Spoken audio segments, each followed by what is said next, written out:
आज 2 पेस्टचा डेमो करत आहे। आपली धन्वंतरीची पेस्ट आणि बाजारात आपल्याला जी काही पेस्ट भेटते त्या पेस्टचा डेमो आपण दोन्हीकडे करूया। ही बाजारातील पेस्ट आहे।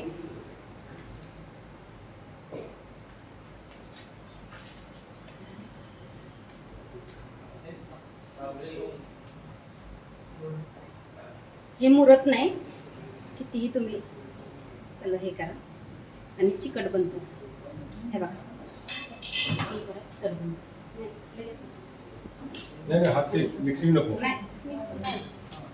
आणि त्याच्यानंतर ही आपली धन्वंतरीची टीजी केअर पेस्ट आहे। ह्या 13 घटक एकत्र आहेत। या पेस्टनं आपल्याला खूप सारे चांगले रिझल्ट्स येतात। तुमच्या हिरड्यातून रक्त येणे, दात सहसह करणे, दात दुखणे, दात दुखत असेल तरी तुम्ही लावू शकता।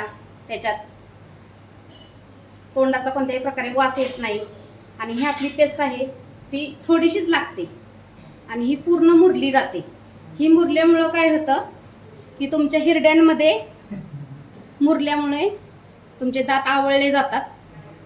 हे बघा, दोन्ही हात दाखवू शकता तुम्ही। ही पूर्ण मुरली आणि ही पूर्ण मुरल्यामुळे तुमच्या दातांमध्ये मजबूतपणा येतो आणि दात हलत नाहीत, तुमचे टिकले जातात चांगले।